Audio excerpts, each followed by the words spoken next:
Hey guys, welcome to August Climbing. My name is August and this is my first ever session on the Kilter board. I've been climbing for some time now, but I've never really had access to one.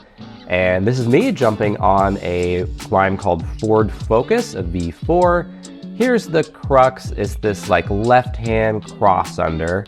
And I gave this crux move quite a few tries, as you'll see here. It's good to film yourself while climbing. One thing I notice here is that I'm not really fully committing to this move. I really should be actually taking some legitimate falls here instead of just kind of putting my leg down in anticipation of a fall. You'll see here what this move is actually supposed to look like. Compliments of one of the guys who was climbing at this gym. Shout out, sorry I didn't learn your name, but if you're watching, be sure to comment so I can give you some proper recognition. And I figured I might as well try the rest of this climb, even if I couldn't stick that crux move. So here's the rest of it. And the rest of it went pretty well. I'd like to come back to this route at some point, but I didn't want to spend my first ever Kilter board session only on this climb. By the way, this is at VietClimb in Hanoi, Vietnam. And this was during a recent trip, of course, that I had there. This one is called Monkey Bread V3. If you stick around to the end of the video, we'll do some general gym climbing as well. I want to show you some of the route setting, but this is a cool V3 problem on the Kilter board. You're going to see I paused here for a minute because I, being new to the Kilter board, kind of questioned whether I could actually place my feet on the starting holds. I did ask some of the guys who were climbing at the gym, and they confirmed that yes, it is a feet follow hand situation, much like the moon board. Now I know, and this was a pretty cool climb, Monkey Bread V3. So there we go. Sent that one, felt good. I guess I did a bit of a harder version just for the heck of it, and it was pretty fun. So next up, we're gonna have one called Touchstone Party V3. By the way, shout out to Christina Climbs. If you're not subscribed to her YouTube channel, I'll link to it in the description. She's got a great channel, and she recently did a Kilter board video. And being new to the Kilter board myself, I took a lot of the climbs that she did in that session and tried them out when I had my first Kilter board session here. So this one was pretty tricky. These like underclings were really shutting me down pretty much. I got pretty pumped on this climb. Here's what it's actually supposed to look like. Compliments of Yu Yen. She also was one of the climbers on our Moonboard Monday video. Definitely give that a watch as well. She's a fantastic climber and made this route look pretty smooth, pretty easy. So she did a great job on this one. And you get to see the actual full route sent by Yu Yen. And yeah, visiting Hanoi was really fun. Really enjoyed this trip. If you're ever in Hanoi, definitely check out VietClimb. And it's a great, awesome climbing scene there. This one, I'm jumping down to a V1. We'll get back up to the V3s in just a moment. And as I did this V1, it got me thinking a little bit about some of the differences between the Kilter board and the moon board. A lot of you know I really enjoy the moon board. Still a huge fan of it. But I do like here that it's an adjustable angle. There's more options for traverse since it's this wider board. And you can see which holds are lit up from any angle on the board, which is a huge win. I would say overall the Kilter board is a pretty beginner-friendly board climbing option.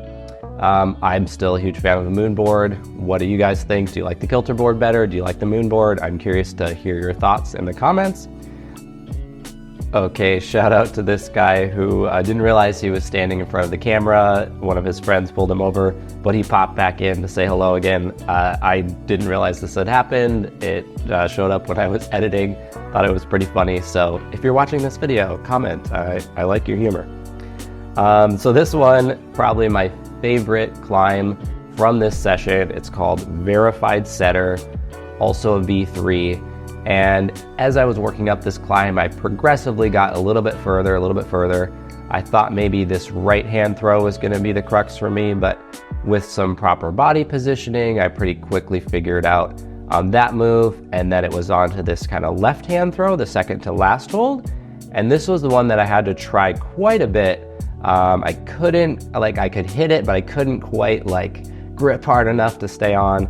So here I am again, trying from the start, get this nice left hand pinch, then I bump the left hand over, and then kind of step the feet up, get the right body position, right hand out. Now let's see on this attempt if I can get that left hand throw.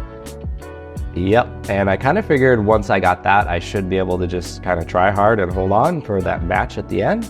But unfortunately, I still dropped it. So this was my solution, come up with a different camera angle, should get a better send attempt with a different camera angle, right? And actually, I probably should have been filming at this camera angle the whole time because I think it really shows the detail on the board. So here we go again, starting both hands on those green holds, of course, and then that nice left hand pinch. I'm gonna bump the left hand over. The right hand throw to this next one, it's interesting. It's like 4 fingers on the right and then the thumb sort of pinching on the left. I stick that left hand throw, and now I try this kind of heel hook beta here to get to the last hold. The heel slips. Fortunately, I had a good grip at that point, able to match, and there we go. I sent verified climber, or excuse me, verified setter. And speaking of setting, I want to show you some of the few of the climbs at this gym, compliments of the head route setter Cedric. He does a fantastic job at VietClimb. And so I'm hopping on this Black Holds V3. It's got some really nice movement to it. And one of my favorite parts here is it goes up to this kind of pocket on the roof there, maybe a 3-finger pocket. And then I'm gonna go right foot back up onto that kind of macro hold there, and then kind of keeping the hips close into the wall while that left hand goes up. And it's just one more move to match on the final hold there. Really nice climb. And then of course this one, everyone's favorite, a good sit start, especially tall climbers love sit starts, right?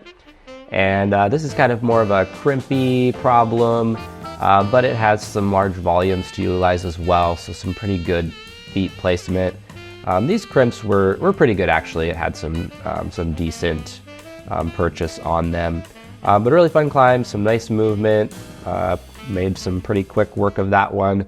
But the one I really want you to see is this V4 slab problem, these pink holds. Really cool problem. Let's roll some classical music, and I'm just gonna let this route speak for itself. Enjoy, here it is.